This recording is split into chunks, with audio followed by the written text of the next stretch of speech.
ఓం సాయిరామ్. బాబా భక్తులందరికీ కూడా నమస్కారం అండి. అందరూ కూడా సుఖంగా సంతోషంగా ఎప్పుడూ కూడా ఆనందంగా ఉండాలి అని చెప్పి ఆ బాబాగారి తరపున నేను కూడా మనస్ఫూర్తిగా కోరుకుంటున్నాను. ఈరోజు బాబాగారు అందించే సందేశం ఏంటి అంటే కనుక, తల్లి నీకు గోల్డెన్ టైం అనేది మొదలైంది. నీ ఇంట్లో 2 నాగదేవతలు తిరుగుతూ ఉన్నారు. బిడ్డ, ఈ పేరు గల వారితో మాత్రం చాలా అంటే చాలా జాగ్రత్తగా ఉండు. ఈ 4 రోజులు మరీ జాగ్రత్త అని చెప్పి ఏదో తెలియని సందేశంతో బాబాగారు మన ముందుకు వచ్చారండి. మరి బాబాగారు ఏ సందేశం అందించినా కూడా అది మన మంచి కోసమే, మన భవిష్యత్తు కోసమే. కాబట్టి వీడియోని చివరి వరకు వినే ప్రయత్నం అయితే చేయండి. దానికంటే ముందు చాలామంది కూడా చెప్పుకోలేనటువంటి సమస్యలతోటి సతమతమైపోతూ వాటిని ఎలా తీర్చుకోవాలో తెలియక ఇబ్బంది పడిపోతూ ఉంటున్నారు. అటువంటి వారి కోసం శ్రీ షిరిడి సాయిబాబా ఆశీస్సులతో జ్యోతిష్యం చెప్పబడును గురూజీ శివరామరాజు గారు. Phone number 9959422552. మీరు ఇప్పటి వరకు ఎన్నో చోట్ల జ్యోతిష్యం చెప్పించుకొని మీరు ఆశించిన మార్పులు మీ జీవితాలలో జరగలేదని చెప్పి బాధపడి ఉంటారు. కానీ ఇక్కడ అస్సలు అలా జరగదండి. మీ సమస్యలు ఏవైతే ఉన్నాయో, ప్రేమ, పెళ్లి, ఉద్యోగం, రాజకీయం, సంతానం లేక ఇబ్బంది పడుతున్న, భార్యాభర్తల మధ్య గొడవలున్నా, అప్పుల సమస్యలున్నా, శత్రువుల సమస్యలున్నా అవేంటో మీరు గురువుగారికి వివరించి చెప్పినట్లయితే వాటికి తగిన పూజలు చేసి గురువుగారు మీకు రోజులలోనే పరిష్కారాన్ని చూపిస్తారు. గురువుగారు చెప్పింది చెప్పినట్లు 100కు 1000% జరుగుతుంది. నమ్మకంతో స్క్రీన్ మీద కనిపిస్తున్న నెంబర్కి కాంటాక్ట్ అవ్వండి. భార్యాభర్తల మధ్య వశీకరణ, స్త్రీ మరియు పురుషుల మధ్య వశీకరణ కూడా 100% జరపబడును. ఎటువంటి సంతాన సమస్యలకైనా కానీ గురువుగారి దగ్గర చక్కటి పరిష్కారం దొరుకుతుంది. మాకున్నటువంటి ఎన్నో రకాలైన సమస్యలను గురువుగారు చాలా తేలికగా, సునాయాసంగా రోజుల్లోనే పరిష్కరించారండి. మీరు కూడా వెంటనే కాంటాక్ట్ అవ్వండి. ఇక ఆలస్యం చేయకుండా మనం బాబాగారి యొక్క సందేశం ఏంటో తెలుసుకుందాం. తల్లి, గత కొన్ని రోజులుగా గమనిస్తున్నట్లయితే కనుక గొడ్డలంత కష్టాలు పడాల్సిన నీ జీవితంలో ఘోరంత కష్టాలను మాత్రమే అనుభవిస్తూ ఉన్నావు. కానీ నీ మనసుకి మాత్రం నేను పడుతున్న కష్టాలు, నేను పడుతున్నటువంటి శారీరకమైన అనారోగ్య సమస్యలు కేవలం నాకు మాత్రమే వచ్చాయి, ఇంకా ఎవ్వరూ కూడా పడటం లేదు, నా వయసు వారు చాలా సంతోషంగా చాలా ఆరోగ్యంగా ఉంటున్నారు అని చెప్పి మానసికంగా ఆందోళన చెందుతూ ఉన్నావు. బిడ్డ, నీవు గోరంత పోయేది గొడ్డలంత పోయేది గోరంతతో తప్పిపోయింది అని చెప్పి అనే మాట వినే ఉంటావు. అలాగే నువ్వు ఎక్కువ కష్టాలను అనుభవించాల్సి ఉంది, కానీ చాలా తక్కువ కష్టాలనే పడుతూ ఉన్నావు. కారణం ఏంటో చెప్పమంటావా? ఈ యొక్క నాగదేవతలు, ఈ యొక్క జంట నాగులు ప్రతి క్షణం కూడా నిన్ను కాపాడే ప్రయత్నం అనేది చేస్తూ ఉన్నారు. అలాగే నిన్ను తరచూ కనిపెట్టుకుంటూ వస్తూ ఉన్నారు. కానీ నీకు తెలుసో తెలియకో ఆ యొక్క నాగదేవతలు ఇస్తున్న సంకేతాన్ని మాత్రం మరచిపోయి నిర్లక్ష్యం చేసో నీవు చేయాల్సిన పనులు సక్రమంగా చేయడం లేదు. కాబట్టే కాస్తంత ఆగ్రహాన్ని చూపించే ప్రయత్నం చేస్తున్నారు. ఎప్పుడైనా కానీ లక్ష్మీదేవి తలుపు తట్టినప్పుడు మాత్రమే ఆ యొక్క తల్లిని మనం తలుపులు తీసి లోపలికి ఆహ్వానించుకోవాలి. అలాగే దేవతల యొక్క అనుగ్రహం అనేది మన మీద పడుతున్నప్పుడు దైవే మనుష్య రూపే అని చెప్పి వినే ఉంటావు. ఎప్పుడూ కూడా సాక్షాత్తు ఆ దేవతలు మన కళ్ళ ఎదుట కనిపించి మన యొక్క వరాలను తీర్చరు.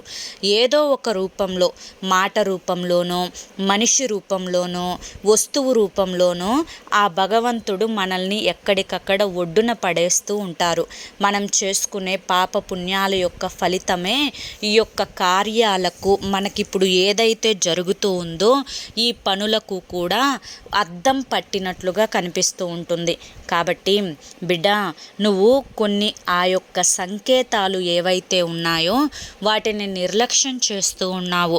వాటిని కనుక నువ్వు నిర్లక్ష్యం చేయకుండా వాటిని కనుక్కొని వాటికి తగ్గట్లుగా నీ జీవితాన్ని మలుచుకున్నావు అంటే కనుక ఒక్కసారి భగవంతుని అనుగ్రహం నీ యొక్క జీవితం మీద పడింది అంటే కనుక నీ జీవితం ఎంతగా మారిపోతుందో నిజంగా నువ్వు ఊహించలేవు.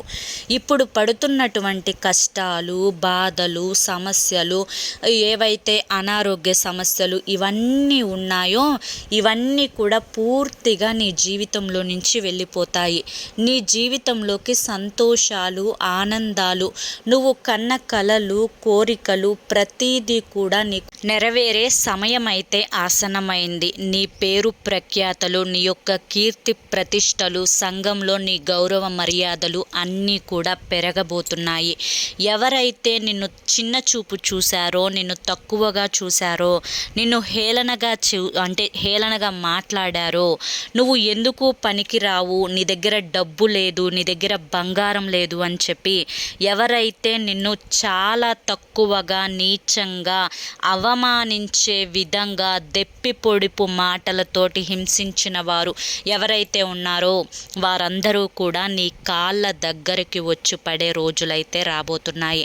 బిడ్డ, ఇప్పుడు నేను చెప్తున్న ఏ మాట కూడా అసత్యం కాదు, ప్రతిదీ కూడా జరిగి తీరుతుంది.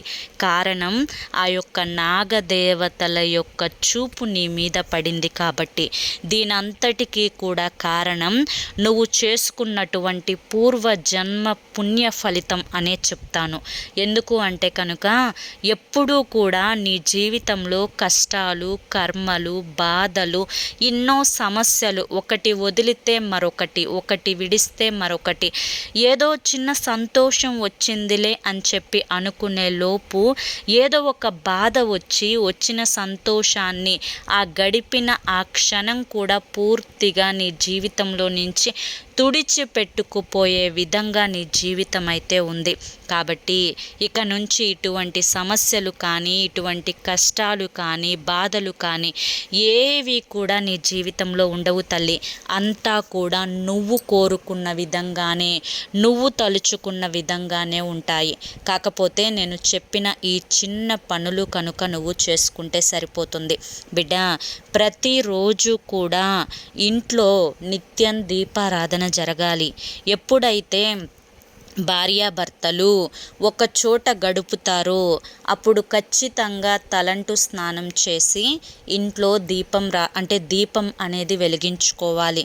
ముఖ్యంగా ఈ యొక్క నాగదేవతల యొక్క ఆశీర్వాదం కోసం ఏదన్నా ఒక ఆదివారం రోజు సుబ్రహ్మణ్య స్వామి దేవాలయానికి కానీ, లేదా నువ్వు శివాలయంలో రావి చెట్టు కింద ఉన్న నాగదేవతలకైనా కానీ జంట నాగులు కలిసి ఉన్నటువంటి రాతి విగ్రహానికి పసుపు, కుంకుమ, పాలతోటి అభిషేకించుకొని తరువాత జిల్లేడు ఆకును ఆ యొక్క నాగదేవతల యొక్క తోక దగ్గర పెట్టి ఆ ఆకు మీద చిన్న బెల్లం ముక్కను కనుక పెట్టి నువ్వు సంకల్పించుకుంటే నీ యొక్క కోరిక ఏదైనా కానీ ఆ కోరిక నెరవేరడంతో పాటుగా నువ్వు ఏదైతే సమస్యలతోటి, అంటే నీకు ఇంతకాలం కూడా ఈ యొక్క నాగదేవతలు ఏదైతే చెప్పాలి, నీ జీవితంలోకి ఏదైతే అదృష్టాన్ని తీసుకురావాలి అని చెప్పి ఎదురు చూస్తూ ఉన్నారో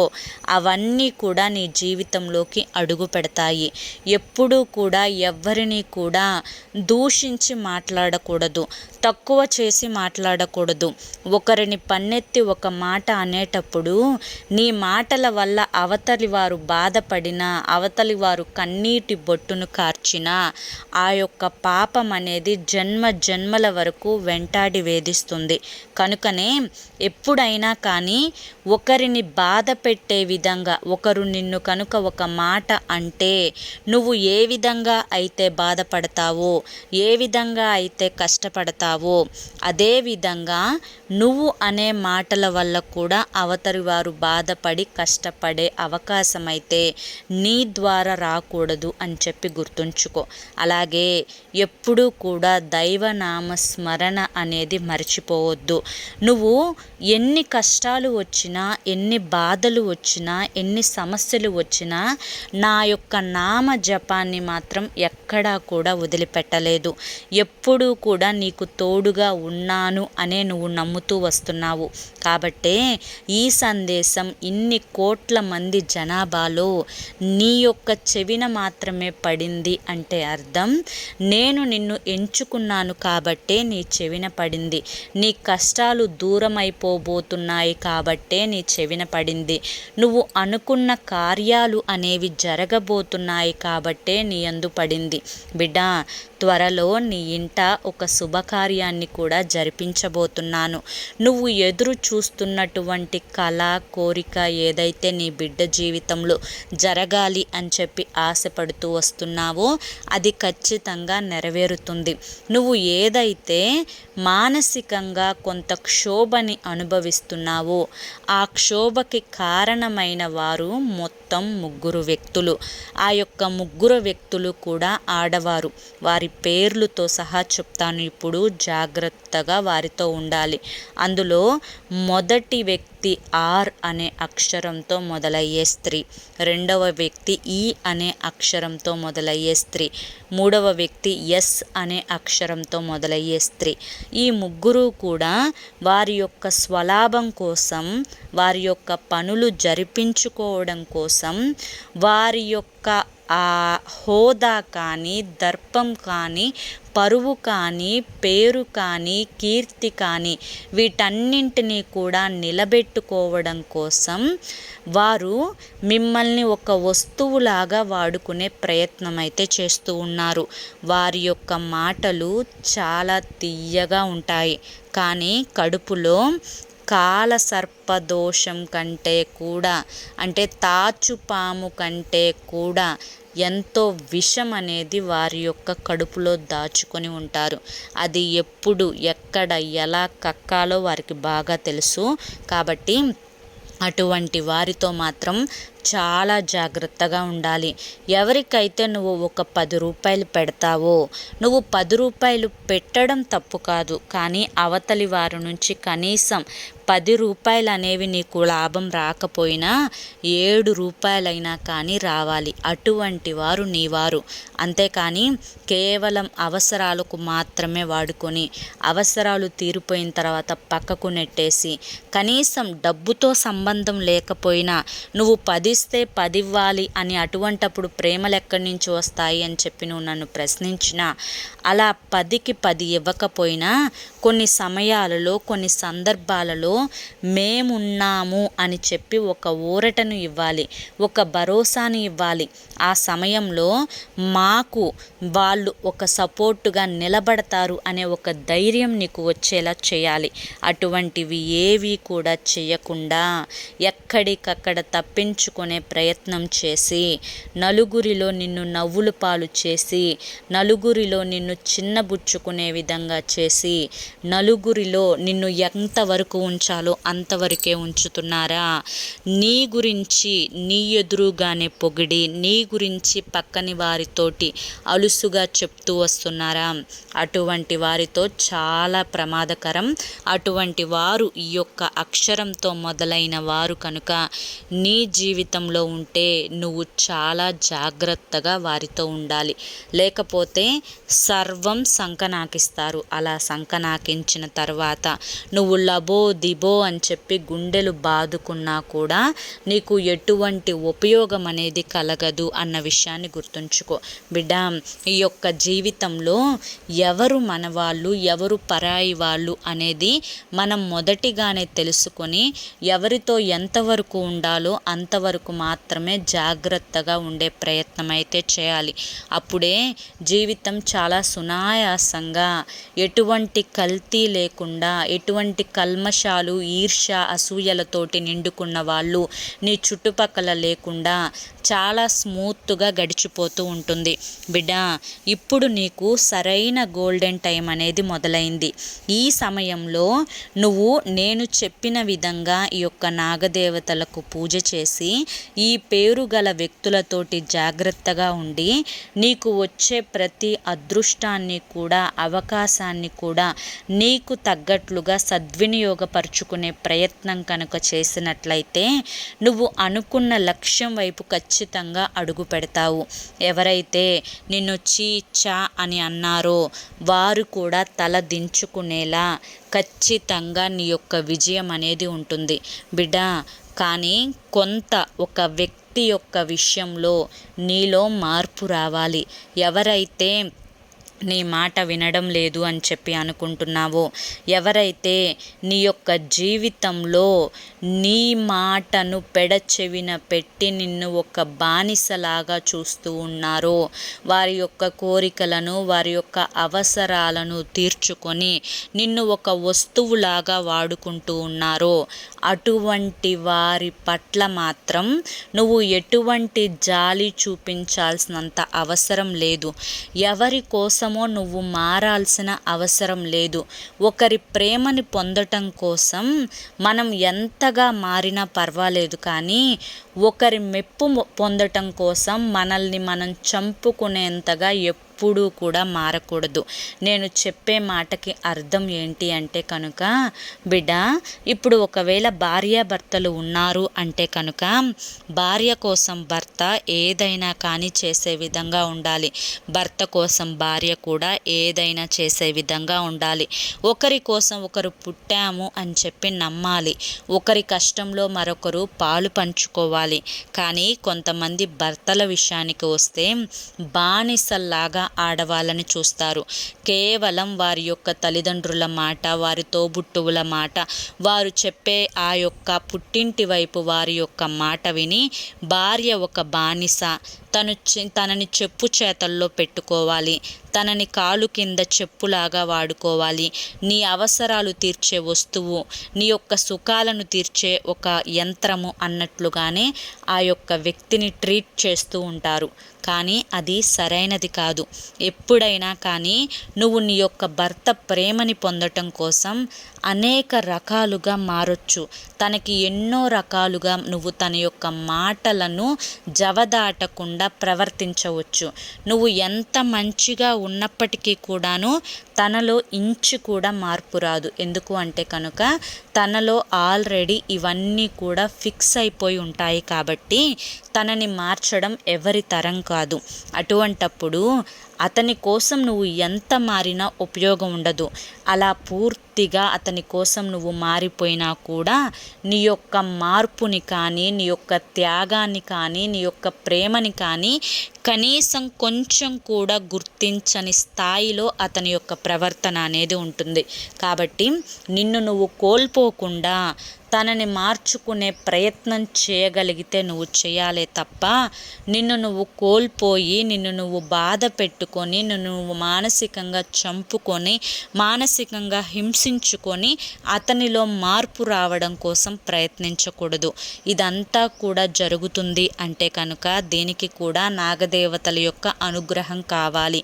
ఆ యొక్క జంట నాగుల యొక్క అనుగ్రహం కనుక మీ జంట మీద పడింది అంటే ఖచ్చితంగా మీ ఇద్దరి మధ్య ఉండే భేదాభిప్రాయాలు, మీ ఇద్దరి మధ్య ఉండే ఏవైతే గొడవలు, చికాకులు, నరదిష్టి ఇవన్నీ ఉన్నాయో అవన్నీ కూడా పూర్తిగా పోతాయి. ఇప్పుడు నా ద్వారా నువ్వు ఈ యొక్క సంకేతాన్ని వింటున్నావు, సందేశాన్ని వింటున్నావు అంటే ఇది నిజంగా ఆ యొక్క నాగదేవతలే నీతో స్వయంగా నా రూపాయన చెప్పించాలి అనుకుంటున్నారు కాబట్టే నువ్వు వినగలుగుతున్నావు.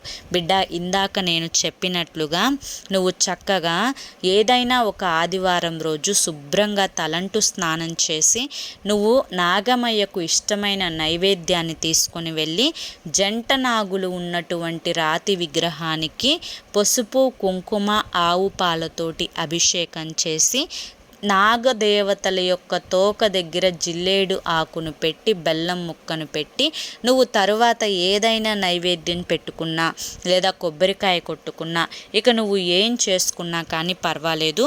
కానీ ఖచ్చితంగా ఈ చిన్న పని కనుక నువ్వు చేసుకొని చూస్తే నీ జీవితంలో ఎంతో గొప్ప అదృష్టం అనేది అడుగు పెడుతుంది. నువ్వు ఏదైతే నీ కోరిక ఉంటుందో ఆ కోరిక ఖచ్చితంగా జరిగి తీరుతుంది. నువ్వు అనుకున్న పనులు అనుకున్నట్లు సక్రమంగా జరుగుతాయి. నువ్వు ఏదైతే నీ యొక్క భర్తలో మార్పు రావాలి అని చెప్పి ఎదురు చూస్తున్నావో ఆ మార్పు అనేది 100కు 100% వస్తుంది. ఇది ఖచ్చితంగా జరిగి తీరుతుంది. నేను చెప్పిన ఆ యొక్క స్త్రీలతోటి చాలా జాగ్రత్తగా ఉండు అని చెప్పి ఈరోజు బాబాగారు మనకి చాలా చక్కటి సందేశాన్ని అందించారండి. మరి ఈ సందేశాన్ని మనం అర్థం చేసుకోవాలి, కానీ ఈ సందేశంలో ఎంతో గొప్ప ఆంతర్యం ఉంది. మరి ఈ సందేశం మీ అందరికీ కూడా నచ్చింది, అర్థమైంది అని చెప్పి అనుకుంటున్నాను. నచ్చింది, అర్థమైంది అని చెప్పి అనిపిస్తే ఈ వీడియోకి ఒక లైక్ ఇవ్వండి.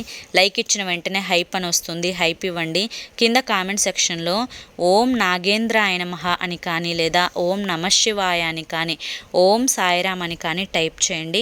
మొదటిసారి మన సాయి పిలుపు ఛానల్లోకి వచ్చినట్లయితే మన ఛానల్ని సబ్స్క్రైబ్ చేసుకొని సపోర్ట్ చేయండి. రేపు మరొక మంచి వీడియోతోటి మళ్ళీ కలుసుకుందాం. అంతవరకు కూడా బాబాగారి యొక్క ఆశీస్సులు మీ మీద, మీ కుటుంబ సభ్యుల మీద ఎల్లకాలం ఉండాలి అని చెప్పి మనస్ఫూర్తిగా కోరుకుంటూ సర్వేజన సుఖినో భవంతు. ధన్యవాదములండి. ఓం సాయిరామ్.